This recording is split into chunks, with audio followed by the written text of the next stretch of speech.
बिस्मिल्लाहिर्रहमानिर्रहीम। जी जनाब, हमने कल स्टार्ट लिया था इनकम फ्रॉम सैलरी का, हेड्स ऑफ इनकम। आपको मालूम है हम रोज़ अपने लेक्चर को पीछे से रिवाइज करके चल रहे होते हैं। हेड्स ऑफ इनकम कहाँ लिखे हुए थे? सेक्शन 11 में। हर हेड में हमें 4 पॉइंट पढ़ने हैं। स्कोप, स्कोप का क्या मतलब होता है? क्या चीज़ ऐड होगी और क्या चीज़ ऐड नहीं होगी। डिडक्शन, कौन से एक्सपेंसेस अलाउ होंगे या कौन से एक्सपेंसेस अलाउ नहीं होंगे। टैक्स कब देना है, रिसीट बेसिस पर या एक्रूअल बेसिस पर। और आखिरी बात, टैक्स लगना कैसे है, एनटीआर में या एफटीआर में। हमने पढ़ा था कि जी salary, salary received by an employ in a tax year, इसका मतलब है सैलरी कैसे टैक्स होने जा रही है, रिसीट बेसिस पर। Other than salary that is exempt from tax under this ordinance shall be chargeable to tax in. फिर रिसीव की एक डेफिनेशन कल हमने पढ़ी थी कि भाई रिसीव किसे कहते हैं, सैलरी की रिसीव किसे कहते हैं। और कहा था 3 बातों को कहते हैं, या तो एक्चुअली रिसीव हो जाए, या applied on behalf of employ, या ऑन बिहाफ ऑफ लॉ हो जाए, 2 पॉइंट। और तीसरी बात थी मेड अवेलेबल हो जाए। इनमें से कोई भी इवेंट हो गया है, इसका मतलब है सैलरी आपको रिसीव हो चुकी है, टैक्स पे करें। इन तीनों में से अगर कोई एक भी इवेंट हो गया तो इसका मतलब है कि सैलरी आपने रिसीव कर ली है, टैक्स पे कीजिए। फिर सैलरी की डेफिनेशन आई थी जनाब, कल इसके 3 पॉइंट हम पढ़ गए थे। सैलरी के 3 पॉइंट कल हमने पढ़े थे ऐसे। पॉइंट नंबर 1, कोई भी चीज उसका जो मर्जी नाम रख लें। पॉइंट नंबर 1 क्या था? Any salary, any pay, wage, remuneration, जिसका हमने कहा था यार कोई भी एनी नेम, जो मर्जी नाम रखें। Any pay, wage, renumeration, payment including leave pay, payment in leave of leave, overtime, bonus, commission, gratuity, ये कहते कोई भी पैसे मिले ना आपको, वो सैलरी है, सैलरी में ऐड होगा। व्हाट इज इंक्लूडेड, ये वो वाली बात हो रही है। ये देखें, चले मैं ऐसे जरा लिंक कर दूं। हमने कहा था ना सैलरी में क्या बात पढ़नी है, what is included and what is excluded, यही पढ़ रहे हैं इस वक्त। ठीक है, क्या इंक्लूड होगा? वो कहते हैं भाई जो मर्जी नाम रख दो, ये सब शामिल होगा, एनी पे, वेज, रेन्यूमरेशन। फिर उसने कहा जनाब एक और चीज शामिल होगी सैलरी में, क्या जी? इसको आमतौर पे पर्क्स बोल देते हैं। क्या लिखा हुआ था जी? हमने सेकंड पॉइंट यहां लिखा था, एनी पर्क्स। ठीक है ना, any perks whether convertible into money और नॉट। सहूलियात, रहने के लिए घर, इस्तेमाल के लिए गाड़ी, कोई लैपटॉप, कोई और सारी डिटेल आएगी सारी, इन्हीं पॉइंट्स को हमने आज चैप्टर में पढ़ना। फिर आ गया था जी एनी अलाउंस। पर्क्स का मतलब था कैश नहीं मिला, सहूलत मिली है।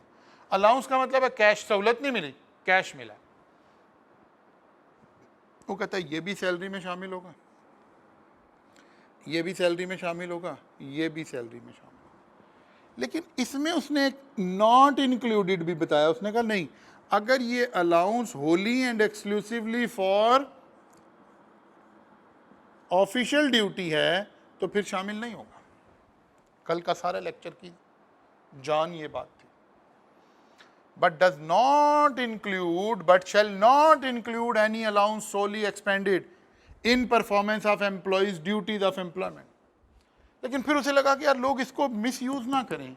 फिर उसने यहाँ 2 बातें और बताई कि लेकिन यार देखो ये ऐसा ना हो कि आप एक फिक्स अमाउंट पे कर रहे हो सैलरी में, या परसेंटेज दे रहे हो, या ये होली एंड एक्सक्लूसिवली इस्तेमाल ही ना हो रहा हो, फिर नहीं हम मानेंगे, फिर नहीं एक्सक्लूड होगा, फिर इंक्लूड ही होगा,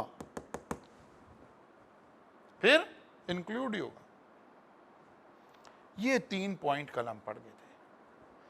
सारी सैलरी, जो भी मंथली सैलरी मिल रही है उसका नाम जो मर्जी रख लें, pays, way, remuneration, bonus, commission, leave and encashment, perk सारे, अलाउंसेस सारे। अच्छा जी, फिर आज चलते हैं जी आगे, अब आसान हो गया। Amount of any expenditure incurred by the employ that is paid और reimbursed by employer other than expenditure incurred on behalf of the employer in the performance of employee's duty. वो कहता है एनी एक्सपेंडिचर, सैलरी में क्या क्या शामिल होना है वो पढ़ रहे हैं हम। Any amount of expenditure incurred by an employ, जो एम्प्लॉय ने खर्च किए, एंड इज पेड और रीइंबर्स बाय एम्प्लॉयर। मसलन एम्प्लॉय ने अपने बच्चों की फीस जमा कराई, ठीक है, फीस जमा करवा दी। एम्प्लॉयर ने कहा यार देखो भाई आप फीस जमा करा दिया करो, वाउचर लाकर कॉलेज के अकाउंटेंट को दे दें या फर्म के मालिक को दे, उसको दे दें, अकाउंटेंट को दे दें, हम आपको ये फीस हम दे दिया करेंगे बच्चों की। असल खर्चा किसका था? माँ बाप का। पे किसने कर दिया? एम्प्लॉयर ने। क्या ये सैलरी है? तो बिल्कुल सैलरी है। Any amount of expenditure incurred by an employee that is paid और रीइंबर्स बाय एम्प्लॉयर। सर ये पेड और रीइंबर्स में क्या फर्क होता है? देखिए, कोई expense paid by employ, paid by employer और रीइंबर्स्ड बाय एम्प्लॉयर, इसमें क्या फर्क है? आपको पता है, आप मेरी क्लास में लॉ पढ़ रहे हैं, हम लॉ के अल्फाज को सीखते हैं, हम रटा नहीं लगा रहे होते। पेड बाय एम्प्लॉयर का मतलब है पैसे ही एम्प्लॉयर ने दिए डायरेक्ट। इनिशियली पैसे कहां से गए? एम्प्लॉयर ने पे किए। आपने फीस नहीं जमा कराई, बल्कि फीस का वाउचर लाके एम्प्लॉयर के बंदे को दे दिया, उसने जमा कराए। तो लॉ की नजर में क्या कहलाएगा? Paid by employer. आपने बिजली का बिल लाकर दे दिया, एम्प्लॉयर के बंदे ने, अकाउंटेंट ने खुद ही पे किया, पेड बाय एम्प्लॉयर।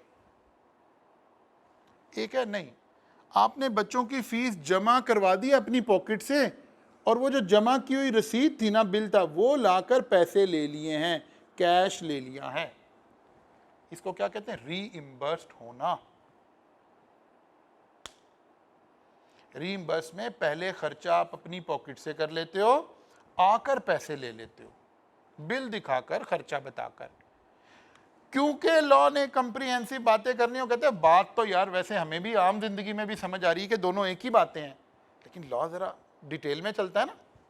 उन्होंने कहा पेड बाय एम्प्लॉयर या रीइंबर्स बाय एम्प्लॉयर, क्योंकि अगर रीइंबर्स ना लिखा होता तो हम कहते हैं यार एम्प्लॉयर ने तो नहीं पे किए, पे तो मैंने किए थे, उसने तो रीइंबर्स किए हैं, ये नहीं ऐड होने। याद है ना वो कायदे आज़म रहमतुल्लाह अलैह के किस्से सुनाए थे ना आपको, वहीं से लिंक करें। इसलिए लॉ को ऐसे चलना पड़ा है। वो कहता है क्या एम्प्लॉयर डायरेक्ट पे करे या बाद में रीइंबर्स कर दे, एक ही बात है, ये सैलरी में ऐड होंगे। The amount of any expenditure incurred by the employee that is paid or reimbursed by the employer other than expenditure incurred on behalf of the employer in performance of employee's duty। और अगर मैं कोई दफ्तर का ही काम करके आया हूं और आकर पैसे लिए तो भाई ये तो मेरी सैलरी नहीं है ना, ये तो फिर मेरी सैलरी नहीं है। इतनी कॉमन सेंस तो हमें सबको होनी चाहिए। अच्छा जी, फिर हम और आगे चले। The amount of any profit in lieu of, in lieu of के लफ्ज को हम पहले भी एक्सप्लेन कर चुके हैं, की बजाय, और इन एडिशन टू सैलरी। अब जरा देखें, वो कहते हैं any, the amount of any profit, वो कहता है अगर किसी बंदे को सैलरी की बजाय हम प्रॉफिट देना शुरू कर दें, मसलन हमने एक मैनेजर रखा, उसे कहा यार मेरी सुनो बात, तुम्हें 10% प्रॉफिट का मिलेगा एज सैलरी। क्या मतलब समझ आया इस बात का? तनख्वाह नहीं मिलेगी, प्रॉफिट का 10% मिलेगा, जो प्रॉफिट होगा 10% आपका होगा। क्या बन गया? क्या बन गया? Any amount of profit in lieu of salary, salary की बजाय प्रॉफिट मिलेगा। उसने कहा सर मैंने नहीं ऐसे काम करना, मैं तो भूखा मर जाऊंगा, आपको प्रॉफिट ना हुआ तो मैं कहाँ जाऊंगा। बंदा अच्छा था, हमने कहा अच्छा ठहर बात सुनो, तुम्हें सैलरी मिलेगी, 50,000 रुपया सैलरी मिलेगी और 5% प्रॉफिट मिलेगा। अब सैलरी भी मिल रही है और प्रॉफिट भी मिल रहा है, इसे कहते हैं in addition to salary. Profit in lieu of salary की बजाय खाली प्रॉफिट मिलेगा? नहीं, सैलरी के साथ प्रॉफिट मिलेगा। तो क्या ये प्रॉफिट सैलरी है या ये इनकम फ्रॉम बिजनेस हो गई है? लॉ ये सिर्फ समझाना चाह रहा है ये भी सैलरी है। यानी एम्प्लॉयमेंट की टर्म्स को तय करने के लिए हमने बात ऐसे बना ली है। कैसे बना ली है कि यार आपको सैलरी मिलेगी 50,000, प्रॉफिट का 5% मिलेगा। ये दोनों इकट्ठा करेंगे तो सैलरी ही कहलाएगी। या एक एम्प्लॉय था, आपने उसे कहा नहीं यार आपको सैलरी कोई नहीं मिलेगी, प्रॉफिट ही मिलेगा, तो वो भी बिजनेस का पार्टनर नहीं हो गया। वो भी अगर उसका रिलेशन एम्प्लॉयर और एम्प्लॉय का है, एक है पार्टनरशिप, आप उधर बी लॉ में पढ़ेंगे भी, एक है पार्टनर का रिलेशन होना, वो दैट इज समथिंग एल्स। एक है बंदा एम्प्लॉय, मुलाजिम है आपका, लेकिन आप उसे प्रॉफिट में से पैसे दे रहे हैं, तो ये पार्टनर नहीं बन गया, ये इसकी सैलरी ही कहलाएगी। यही पॉइंट यहां लिखा हुआ है। The amount of any profit in lieu of और इन एडिशन टू सैलरी और wages including any amount received. फिर लॉ ने कुछ और चीजें बताई। नंबर 1, as consideration for persons agreement to enter into an employment relationship. अब ये जरा ना अच्छे बड़े हाई लोगों की बातें हो रही है जिनकी डिमांड हाई है। क्या जी, एक बंदे को आपने कहा कि यार आप ना हमारे साथ सैलरी का एग्रीमेंट कर लो, आप सिर्फ ये साइन करो कि आप हमारे पास आ रहे हो, हम आपको 50 लाख रुपया दे रहे हैं, सिर्फ ये साइन करने के। अभी सैलरी शुरू नहीं हुई। जब बड़े बड़े बंदों को तोड़ते हैं ना लोग, रिनाउंड एम्प्लॉयज को तोड़ते हैं, फिर ऐसा करते हैं, वो कहते हैं यार ये जो पैसे दिए हैं, अच्छा ये एग्जाम्पल उसकी भी है कैपिटल नेचर के एक्सपेंसेस की, ये उसकी भी एग्जाम्पल है कैपिटल नेचर के एक्सपेंसेस की। As consideration for person agreement to enter into an employment relationship. भाई मेरे साथ एम्प्लॉयमेंट का रिलेशन करो, मैं आपको इतने पैसे एडवांस में ही दे रहा हूं एज ए वेलकम। वो कहते हैं ये भी सैलरी है। As consideration for employees agreement to any condition of employment और changes in the employee's condition. वो कहते हैं आपकी एम्प्लॉयमेंट में ना कोई कंडीशन चेंज हुई है, ऐड हुई है, अब वो कंडीशन थोड़ी सख्त है तो इसकी वजह से आपको कुछ पैसे देने पड़ रहे हैं, वो कहते हैं वो भी सैलरी है। On termination of employment whether paid voluntary और under an agreement including any compensation for redundancy और लॉस। किसी बंदे को आप फारिग कर रहे हो, जॉब से निकाल रहे हो, तो जो अच्छे कॉरपोरेट के इदारे हैं उन्होंने एक एग्रीमेंट कर रखा होता है कि यार अगर आप हमें छोड़ के जाएंगे तो 1 महीने का नोटिस देंगे, और अगर हम आपको निकालेंगे तो 1 महीने का नोटिस देंगे। ऐसे नहीं कहेंगे सुबह जी कल तो ना आना। अच्छा निकालेंगे ऐसे ही, हमेशा ये बात याद रखें। कभी एम्प्लॉयर 1 महीने का नोटिस नहीं देता, ऐसे ही कहता है यार भाई आपने कल से नहीं आना। क्योंकि एम्प्लॉय को आप जब टर्मिनेट करते हैं उसकी रीज़न क्या होती है, कोई आपके उसका क्लैश क्रिएट हो जाता है। लेकिन आप उसे निकालते हैं, लेकिन कहते हैं कि बेटा आपने कल से नहीं आना, हाँ इस महीने की सैलरी आपको मिलेगी, महीना जब खत्म होगा आ जाना, सैलरी अपनी ले जाना। वो कहता है ये वाली सैलरी, वो कहता है ये भी सैलरी है भाई, एम्प्लॉयर ने दी है ना, टर्मिनेशन पर दिए कोई पैसे, तो कहते हैं ये भी सैलरी है। अच्छा जी, फ्रॉम प्रोविडेंट और अदर फंड। अच्छा अब ये छोटी सी ना, ये सारी बातें, ये जितने पॉइंट हम पढ़ रहे हैं इस बाकी के चैप्टर में हमने 1 by 1 इनमें से हर पॉइंट की एक्सप्लेनेशन ही पढ़नी है। यानी बाकी पूरे चैप्टर का सिलेबस क्या है, इन पॉइंट की एक्सप्लेनेशन 1 by 1। पर्क्स के ऊपर एक्सप्लेनेशन आएगी कल के लेक्चर में, अलाउंसेस पे आएगी, फिर इनके ऊपर आएगी। एम्प्लॉयर क्या करता है, कुछ ना फंड बना लेता है। मैं ओवरऑल एक हल्का सा कॉन्सेप्ट आपको दे दूं, एक कुछ फंड बना लेता है। फंड आमतौर पर पता कैसे बनते हैं, वो कहते हैं देखो तुम मेरे एम्प्लॉय हो, कुछ पैसे तुम डालो, कुछ पैसे मैं डालता हूँ,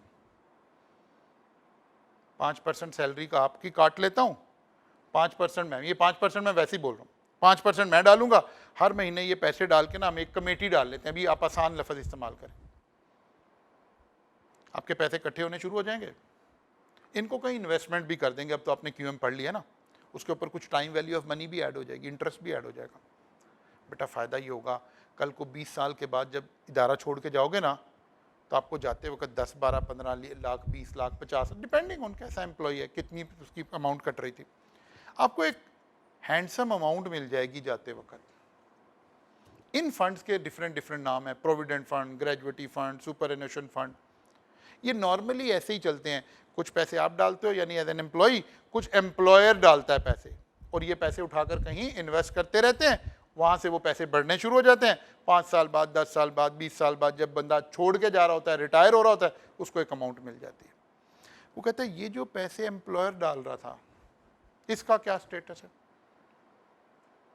आगे चल के डिटेल में भी पढ़ेंगे, लेकिन ये पॉइंट उसकी गाइडलाइन प्रोवाइड कर रहा है। फ्रॉम ए प्रोविडेंट और अदर फंड, वही जो मैंने भी कहा, कुछ प्रोविडेंट और बहुत सारे दूसरे fund, to the extent to which the amount is not a repayment of contribution made by the employee to the fund in respect of which employee was not entitled to a deduction. वो कहता है फर्ज किया आपको ना ऐसे समझे, ऐसे समझे, चलो मैं यहां, लेकिन ये भी रॉ है, जाहिर है रिफाइन करेंगे। एम्प्लॉई ने पैसे डाले थे टोटल सारी लाइफ में 10 लाख रुपया, रिटायरमेंट के टाइम पर या जॉब छोड़ने के टाइम पर 25 लाख रुपए मिले एम्प्लॉय को। वो कहता है 25 लाख में से 10 लाख माइनस कर लो, 15 लाख रुपया इसकी सैलरी है, ये एम्प्लॉयर नहीं दिए हैं पैसे। क्योंकि सैलरी हम किसे कह रहे हैं, हर उस पैसे को हम सैलरी कह रहे हैं जो एम्प्लॉयर ने दिया। नाम जो मर्जी रख लें, कल भी आपको शेर सुनाया था, नाम जो मर्जी रख लें, नाम से नहीं, टैक्स वाला नाम को नहीं देखता। बात समझ आ रही? क्या लिखा हुआ है, दोबारा पढ़ते हैं। From a provident fund, provident fund से पैसे मिले हैं या किसी और फंड से, to the extent to which the amount is not repayment of contribution made by employ. इधर देखिए, इधर आइए, फंड से कितने पैसे मिले हैं, 25 लाख। वैसे ये हमने बड़ी डिटेल में आगे भी पढ़नी है। वो कहता है इसमें से कौन से पैसे वो है जो एम्प्लॉयर ने नहीं डाले, 10 लाख, तो ये सारे एम्प्लॉयर ने डाले हैं, ये सैलरी में ऐड हो जाएंगे। फिलहाल आसान, अभी डिटेल आएगी सारी। नेक्स्ट पॉइंट आ गया, as consideration for employees agreement to a restrictive covenant, restrictive covenant in respect of any past, present और प्रोस्पेक्टिव एम्प्लॉयमेंट। पास्ट, प्रेजेंट और प्रोस्पेक्टिव। रिस्ट्रिक्टिव कोविनेंट का मतलब होता है कोई ऐसी कंडीशन लगा दी कि यार देखो अगर आप हमारे पास काम कर रहे हो ना तो कहीं और नहीं करोगे, जब तक जॉब करोगे, और जब जॉब छोड़ के जाओगे ना फिर भी 6 महीने तक नहीं करोगे। उन्होंने कहा मेरे बच्चे कहाँ से रोटी खाएंगे भाई। ये ऐसे ही है जैसे आप मेरे पास हमारे एजुकेशन सर्विसेज में हमें रिकॉर्डिंग की सर्विसेज प्रोवाइड कर रहे हैं, हम कहें देखो यार बच्चा जो हमारे पास रिकॉर्डिंग में काम करेगा ना वो हमारे साथ ही काम करेगा और छोड़ के जाएगा तो 6 महीने तक कहीं और रिकॉर्डिंग का काम नहीं करेगा। तो जो समझदार बच्चा होगा ना वो पहले हाथ क्या कहेगा कि सर मेरे वो बच्चे कहाँ जाएंगे उन 6 महीने में, मैं रोटी कहाँ से खाऊंगा। हम लाख दलीलें देते रहे को, देखो बेटा ये हमारा बिजनेस सीक्रेट है, ये फुला है, वो कहेगा भाई भाड़ में गया बिजनेस सीक्रेट, मेरे बच्चों ने रोटी कहाँ से खानी है। अब इदारा कहेगा अच्छा जी ठीक हो गया, यार देखो हमें ये तो करवाना ही है। ऐसा जब तुम छोड़ के जाओगे ना, तुम 6 महीने काम नहीं करोगे, इस 6 महीने के अगेंस्ट हम आपको 5 लाख रुपया पे करेंगे, लेकिन काम नहीं आप करोगे। This is called restrictive covenant. अब ये पैसे मैंने आपको दिए, एम्प्लॉयर ने दिए, वो कहता फिर ये भी सैलरी है। पढ़ें दोबारा, as consideration for employees agreement to a restrictive covenant in respect of any past, present और प्रोस्पेक्टिव एम्प्लॉयमेंट। पास्ट, प्रेजेंट, ना किसी पिछले बंदे को सर्विस प्रोवाइड करोगे, ना हमारे साथ रहते हुए किसी को सर्विस प्रोवाइड करोगे, ना हमें छोड़ के जाने के बाद कोई सर्विस प्रोवाइड करोगे। मतलब आप जो ये मीडिया के लोग हैं, हो सकता है आप वीकेंड पे चाहते हो कि यार कोई एक फंक्शन हो रहा है मैं उसकी कवरेज कर लूं, कॉलेज कहता नहीं आप नहीं कर सकते। आप कहते सर ये क्या बात हुई, हमने हमारे बच्चे हैं, हम मेहनत करके खा रहे हैं, इसमें क्या मसला है। कॉलेज कहते नहीं सर नहीं, हमारा बंदा बाहर काम नहीं करेगा, इसके अगेंस्ट हम आपको 20,000 रुपया 5,000 रुपया महीने का एक्स्ट्रा पे करेंगे। ये क्या है, रिस्ट्रिक्टिव कोविनेंट। कोई एक फैकल्टी मेंबर हमारे पास पढ़ा रहा है, हम उसे कहते हैं यार आप हमारे पास राइज में पढ़ा रहे हैं तो कहीं और नहीं पढ़ाएंगे। ये क्या है, रिस्ट्रिक्टिव कोविनेंट। या राइज को जब छोड़ेंगे तो एक सेशन कहीं और नहीं पढ़ाएंगे अगर एग्री कर लिया जाए, अगर एग्री कर लिया जाए तो ये किसकी डेफिनेशन में आ जाएगा, रिस्ट्रिक्टिव कोविनेंट में। अब जो इसके अगेंस्ट पैसे होंगे वो भी सैलरी में ऐड हो जाएंगे। बात समझ आ रही है। अच्छा जी, और बस दो छोटी छोटी बातें रह गई, एनी पेंशन और एन्युटी और सप्लीमेंट टू अ पेंशन और एन्युटी। आपको पता है जो अच्छी ऑर्गेनाइजेशन होती हैं या गवर्नमेंट के इदारे होते हैं, जब आप रिटायर भी हो जाते हैं तो बाद में आपको क्या मिलती रहती है, पेंशन। सैलरी की जगह क्या मिलना शुरू हो जाती है, पेंशन। वो कहता है जैसे सैलरी टैक्सेबल थी वैसी पेंशन टैक्सेबल हो जाएगी। इसके रूल्स डिटेल में पढ़ेंगे। और एक आखिरी बात आ रही है, लंबी डेफिनेशन थी, ठीक है। Any amount chargeable to tax as salary under section 14, under section 14 है। हम अपने एम्प्लॉयज़ का मोरल अप रखने के लिए ना, अच्छी कंपनीज क्या करती हैं, वो एक नॉर्मल बात है ना कि एम्प्लॉय कहता है यार कंपनी तरक्की कर रही है, भाई मुझे तो सैलरी मिलनी है, मैं क्या करूं, कंपनी तरक्की कर रही है। तो मसलन आप निशात मिल में काम करते हैं, आपने देखा यार निशात मिल बड़ी तरक्की कर रही है, उसका शेयर ठकाठक मार्केट में ऊपर जा रहा है, कीमत बढ़ रही है। एम्प्लॉय बेचारा पता क्या सोच रहा है, कहता है सानू की तरक्की हो रही है तो किसकी हो रही है, कंपनी की हो रही है, भाई हम क्या करें, हमें क्या मिलेगा। अच्छी कंपनी एम्प्लॉय का ये वाली बात मोरल अप करने के लिए क्या करते हैं, अपने एम्प्लॉयज़ को भी कंपनी के शेयर इशू कर देती है। अब मैं कंपनी का डायरेक्टर हूँ, मेरे शेयर की कीमत बढ़ रही है। वो आपने वो ड्रामा देखा था ना, वो कौन सा था, चलो नाम ही ध्यान से निकल, चलो वो दानिश वाला, क्या नाम था उस ड्रामे का, बड़ा मशहूर ड्रामा था। वो स्टॉक एक्सचेंज में शेयर खरीदता है और दिनों में अमीर हो जाता है, महविश और दानिश वाला, ठीक है। तो चलें, तो कहने का मतलब अब एम्प्लॉयर क्या करता है, वो अपने एम्प्लॉयज़ को भी शेयर इशू कर देता है ताकि जब कंपनी के शेयर बढ़ रहे हो तो इन्हें भी खुशी हो रही हो। अब जब एम्प्लॉयर एम्प्लॉय को शेयर देता है, उस वक्त भी अगर कोई बेनिफिट दे दिया जाए तो उसका नाम भी सैलरी रख दिया है इस सेक्शन में, इसे डिटेल में पढ़ना है हमने। ये सारी डेफिनेशन देखने के बाद ना मैं एक लफ्ज़ इस्तेमाल करने लगा हूँ, आपको वहाँ से आइडिया हो जाएगा कि सैलरी का मतलब क्या है।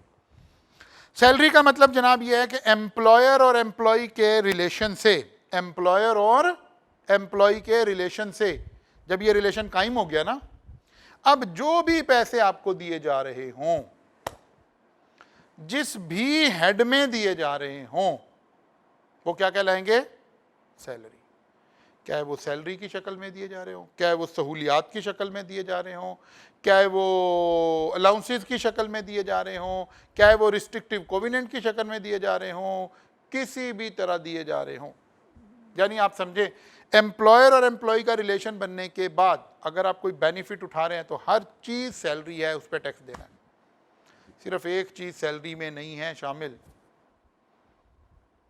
सर वो क्या है भाई, जब आप एम्प्लॉयर के पास गए हो ना काम करने और आप वहाँ सांस ले रहे हो ना, तो जो ऑक्सीजन अंदर जा रही है ना अंदर, बस ये फ्री है एम्प्लॉयर की। बाकी एम्प्लॉयर से आप जो भी अमाउंट लेंगे उसके ऊपर टैक्स लगेगा।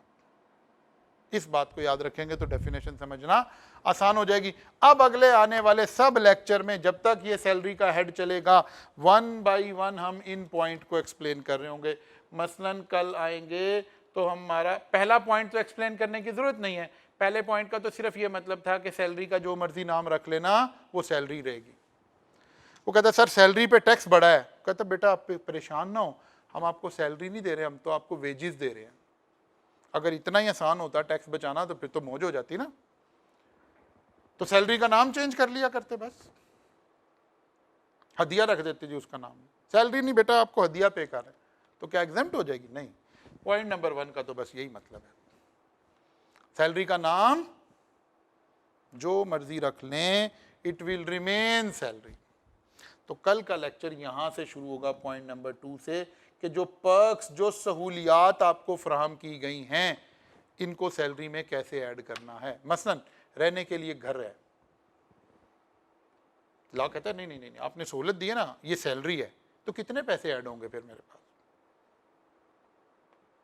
एम्प्लॉयर ने मुझे गाड़ी दे दी जी, गाड़ी इस्तेमाल के लिए दे दी, सहूलत है, वो कहता है सैलरी में ऐड होगा, कितने पैसे ऐड होंगे, ये बात कल यहां से आगाज होगा। Any perks whether convertible into money और नॉट, यहां से आगाज होगा आगे। तो आपने जनाब इस डेफिनेशन को अच्छा सा पढ़ लेना है, समझ लेना है, फिर इंशाल्लाह यहां से फर्दर हम आगे चल रहे होंगे। कल मुलाकात होगी, यहां से आगे चलेंगे।